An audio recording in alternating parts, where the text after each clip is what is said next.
Alors aujourd'hui, on va s'intéresser à l'évolution d'un outil que, franchement, presque tout le monde connaît, 7-Zip. On va parler de son successeur spirituel, si on peut dire, pour notre époque moderne.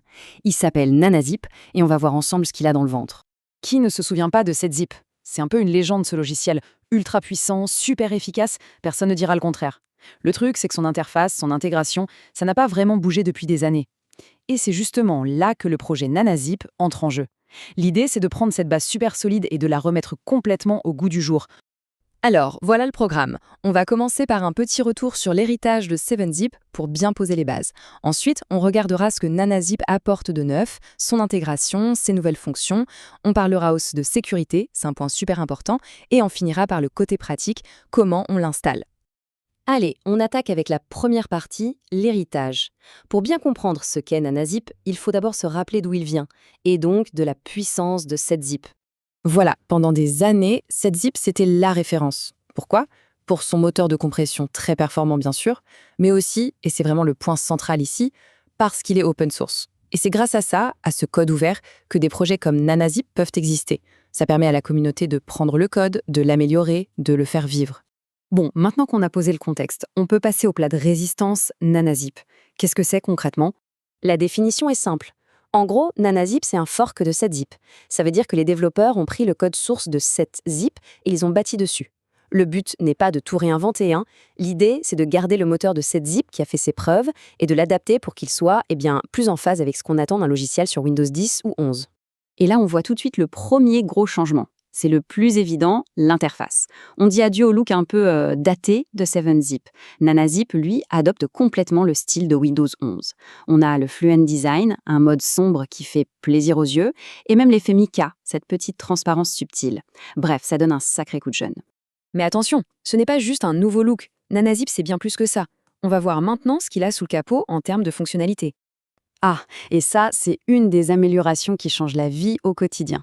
Sur Windows 11, on connaît tous ce fameux clic en plus sur « Afficher plus d'options » pour avoir tout le menu contextuel. Eh bien, avec NanaZip, c'est terminé. Un seul clic droit et on a accès à tout. C'est simple, c'est direct, un vrai gain de temps qui rend l'utilisation beaucoup plus fluide. Et il y a plein d'autres petites améliorations comme ça qui rendent l'outil super pratique. Par exemple, l'extraction intelligente. Le logiciel regarde ce qu'il y a dans l'archive et si tout est déjà dans un dossier, il ne va pas en créer un deuxième par-dessus. C'est tout bête, mais ça évite les dossiers dans les dossiers. Il y a aussi un alias 7-Zip, ce qui est très malin.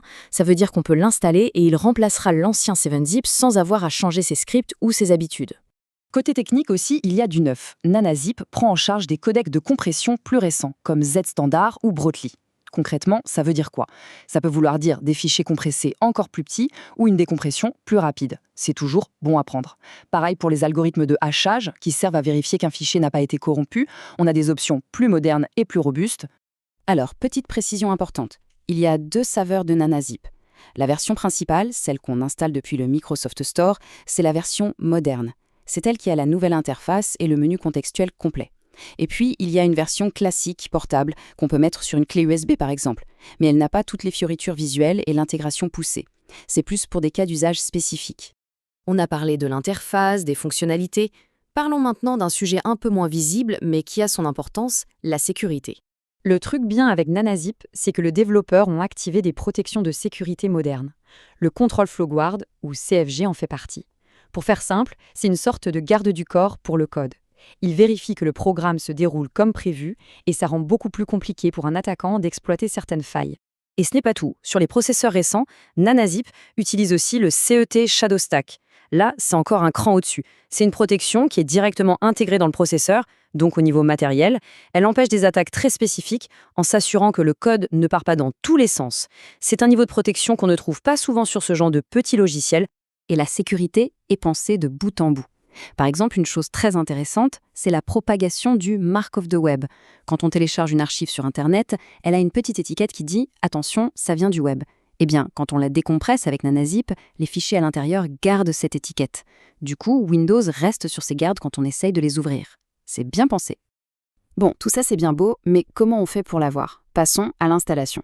Pour l'installer, il n'y a rien de bien sorcier, il faut un Windows 10 assez récent, ou Windows 11 bien sûr, et attention, il faut que ce soit une version 64 bits, que ce soit sur un processeur classique, Intel/AMD ou sur un ARM. Pour l'installation, le plus simple, c'est de passer par le Microsoft Store. On cherche NanaZip, on clique et c'est installé. En plus, les mises à jour se feront toutes seules. Pour ceux qui préfèrent des méthodes plus avancées, on peut aussi télécharger les fichiers directement depuis le GitHub officiel du projet. Donc, pour résumer, ce qu'il faut retenir, c'est que NanaZip ne part pas de zéro. Il prend ce qui a fait la force de 7zip pendant des années, c'est-à-dire son moteur de compression open source et ultra fiable, et il vient lui greffer tout ce qui lui manquait, un design moderne, une bien meilleure intégration à Windows et des couches de sécurité supplémentaires. Et tout ça, ça amène à une petite réflexion pour finir. NanaZip, c'est vraiment l'exemple parfait de la force de l'open source. On a un logiciel super populaire qui commence à prendre la poussière, et hop, la communauté s'en empare et lui donne une seconde jeunesse. Alors on peut se demander, est-ce que ce n'est pas ça finalement la meilleure façon de s'assurer que nos logiciels préférés ne deviennent jamais obsolètes ?